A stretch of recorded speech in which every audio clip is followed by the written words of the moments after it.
Well, hi again, everybody, and welcome to the Ingles Furman Radio Network game preview. It is week 4 for Clay Hendricks' Furman Paladins on the road at Charleston Southern on Saturday at noon, and it's the final non-conference game of this 2022 football season. Hi, everybody. I'm Dan Scott, voice of the Paladins. Of course, I will be joined on the broadcast tomorrow by David Cobb, Marcus McMorris, and Tom Van Hoy on the road for the third consecutive week before returning home next Saturday for the second home game of the year and getting into nothing but SoCon play the rest of the way. Family weekend next week against Samford. That's a week down the road. Our focus right now is on this Charleston Southern football team. Just a quick look back and a couple of thoughts, though, about what we saw at East Tennessee State University on Saturday night last week, the 27-14 Furman win. Talking to the coaches this week, both coordinators, Justin Roper on offense, Dwayne Vaughn defense, and, of course, head coach Clay Hendricks, all of them came away positive and feeling good, obviously, with the win, but feeling good from the standpoint that they didn't play as well as they felt like they could have and still came away with that double-digit victory, punctuated by the late touchdown run by Dominic Roberto, and one of the great moments of this early season so far. His lead blocker on that play was quarterback Tyler Huff down the field. It was insane. If you haven't seen that, go find the highlight of it because it's pretty cool to watch. But coming away from that one, going into that environment and winning just an incredibly physical, difficult football game, making some mistakes, not performing as well on offense as they could, and you have to give ETSU some credit for that. That's a pretty good football team that George Quarles has over there. But winning a game like that to open conference play on the road in a stadium where ETSU had only lost one night game since opening Green Stadium. They were 9-1 in night games in that facility, and Furman just handed them their second loss. So you step back out of conference play this week to go to Charleston Southern before returning home for Samford in the following week, next Saturday for family weekend, and then it's SoCon play the rest of the way. What will this one be like? Well, you're going to be going from an incredible atmosphere, almost 10,000. They do that every night at Green Stadium. Just an electric home field advantage they have. You're going to be going to a place on Saturday at Charleston Southern, and we're recording this on Friday, so I'll probably end up saying tomorrow a lot, where the atmosphere is not going to be anywhere near what it was a week ago. A noon kickoff, not going to have anywhere near the number of fans there. Buccaneer Stadium only seats 4,000 to begin with, and the chances are they're not going to have that many people in attendance there. So the atmosphere is going to be different. The external intensity is going to be different. But I had a really interesting conversation with Justin Roper, the offensive coordinator, that you can hear on the Pepsi Countdown to Kickoff when we go on the air at 10:30 a.m. tomorrow, and talked about, do you view this as a trap game, knowing what you just came off of and what you have lying ahead with Samford next week, getting back into conference play? And he says no, he doesn't really believe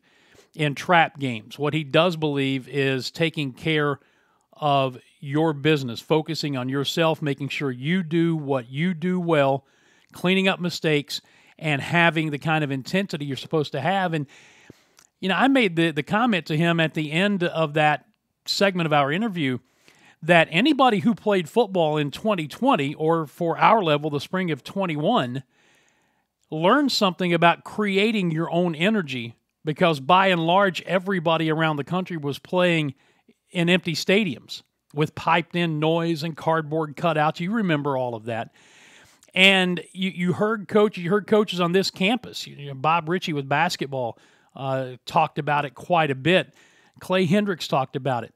Having to create your own energy because you don't have that adrenaline rush that you have from a crowd that's into a game whether you're at home or on the road. And sometimes I think teams really relish being on the road because they like going into those hostile atmospheres. You didn't have that in 2020, so anybody who played football then knows something about creating your own energy.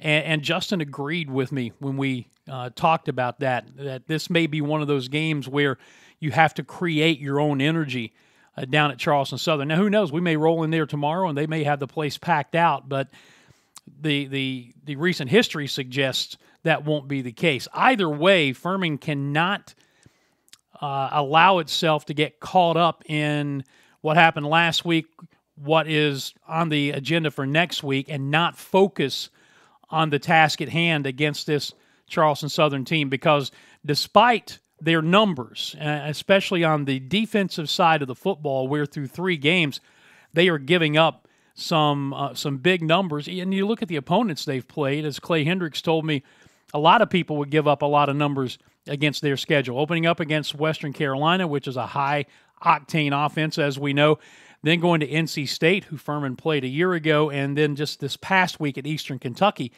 Through 3 games, allowing 49 points a game and 534 yards of total offense to the opposition. But it's an offense that can put points on the board as well. It's an offense that can get you in situations where it tends for them to be able to make some big plays if they're able to do what they want to do. They're going to spread it out. A lot of times they'll go empty backfield. It's a quick release passing game.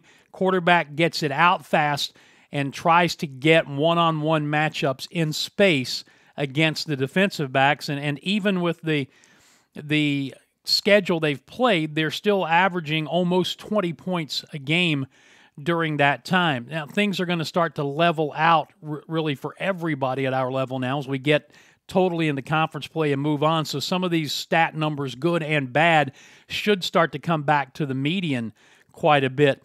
But this is an offense at Charleston Southern that can put some points on the board. And talking with Dwayne Vaughn, the defensive coordinator, this week, ask him, how do you really define, or do you have to redefine getting after the quarterback in this situation? Because as mentioned, Ross Malgrim, their redshirt sophomore quarterback, their whole design is to get rid of the ball fast. And if getting after the quarterback normally means rushing, sacking, or at least getting hits on him, and they're designed to get almost everything they do off within 3 steps, maybe at the most 5 steps, a really rhythm, fast-paced, quick-hit passing game. How do you redefine getting after the quarterback?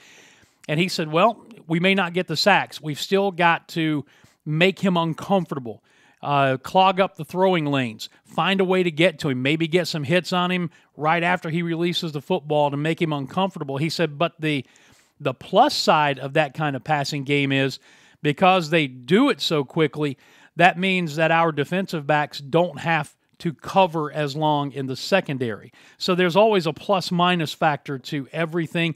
It'll be an intriguing chess matchup. Malmgren, through the first 3 games, has thrown for 703 yards and 6 touchdowns.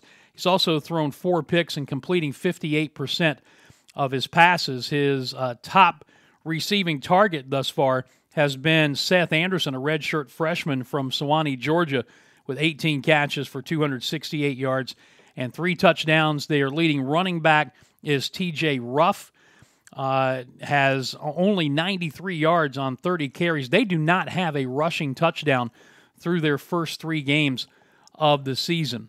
Their leading tackler on defense is Garrett Saya, 20 tackles, including a tackle for loss and a fumble recovery. They have multiple guys with double-digit tackles so far on the season. But again, their issue has been they have just been gashed, giving up huge yardage and a lot of points, especially through the air, giving up 369 yards a game to opposing pass offenses. And when it comes to sacking the quarterback, they have 1 in 3 games. They have allowed 9. So there is a history of being able to get to the Charleston Southern quarterback. And I know Dwayne Vaughn will be looking at ways to dial up that pressure. When it comes to the turnover battle, Furman, after taking it away 4 times at ETSU and only giving it up once, +6 on the season in the turnover margin, and the Buccaneers in turnover margin are sitting there at, where is my turnover margin for the Bucs?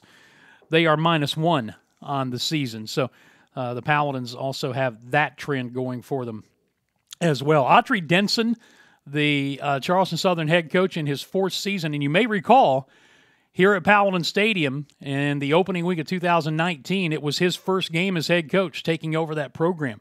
So we have seen this Bucs program before under Autry Denson, and now he is in year 4 of getting his system established there. And as mentioned, they have lost all 3 of their games to open the season at Western Carolina, at NC State, and at Eastern Kentucky. So what happens now? Well, first of all, I tell you that I asked all 3 of the guys we talked to on the coaching staff in the pregame, coordinators Justin Roper and Dwayne Vaughn and head coach Clay Hendricks, asked them the same question because I wanted to get their response. And that question is, after 3 games, 3 very different games, your non-D1 opponent, which was North Greenville, your play-up game, which was the number 4 team in the country, the Clemson Tigers, and your first conference game last week at ETSU. After 3 very different opponents, 3 very different football games, what have you learned about this team? Well, to find out what they said, you'll have to listen to the Pepsi Countdown to Kickoff tomorrow. Little incentive for you to tune in when we hit the air at 10:30. Here's some of the game info for you to check out. The kickoff is at noon. There is ESPN Plus television. If you're not going to the game, we invite you to watch it, but turn the sound down and listen to the radio broadcast. It is on 97.7 FM in Greenville, 97.1 in Spartanburg. That's the Fan Upstate, obviously. And then also at Odyssey.com, and on their app, you just search the Fan Upstate, and you will be able to find all of your broadcast information there. Taking a look at the conference standings heading into this week, Chattanooga played at Illinois last night, got beat 31-0. That's a Thursday night game. Does not affect their conference record. Their overall record on this should then be 3-1. But Chattanooga, Furman, Mercer, all at 1-0 in league play. The Citadel 1-1. Western Carolina, Sanford, VMI have yet to play conference game. Wofford 0-1 and ETSU 0-2 in the league. So as we look at this week's schedule with Chattanooga, again, already having played, besides Furman at Charleston Southern, ETSU playing out of conference at Robert Morris. That's a noon kick. Western Carolina and Sanford, collectively, their first conference games. That is a 3 p.m. Eastern kick down in Birmingham. Wofford out of conference at Kennesaw State, and Mercer on the road at Gardner-Webb. That is your Southern Conference schedule for the weekend. So Furman playing early, getting out of Charleston early and heading back, and then we'll turn their attention toward the Sanford Bulldogs for the family weekend and second conference game of the year next week. But looking forward to a big, big performance by the Paladins down in Charleston. The radio crew goes to David Cobb this week. He doesn't have to travel as he normally does. So we're looking forward to getting together and seeing what this Saturday afternoon encounter brings at Buccaneer Field as Furman and Charleston Southern do battle at noon on Saturday. 10:30 airtime again, the Pepsi Countdown to Kickoff on the Fan Upstate, our flagship station, 97.7 FM in Greenville, 97.1 FM in Spartanburg, and at Odyssey.com and the Odyssey app. And just search the Fan Upstate, and you will find everything that you need to get all of your broadcast stuff. And also remind you that on the Furman Paladin football Facebook page and my personal Facebook page, we'll have booth cam for you. You can listen to the radio broadcast and watch the interaction in the broadcast booth. It's been a fun little addition going back to last year, and we've gotten a lot of good feedback on it and hope that you continue to enjoy that. That will take care of this week's Ingles Furman Radio Network preview of the Paladins and Charleston Southern for that noon kick, 10:30 air tomorrow.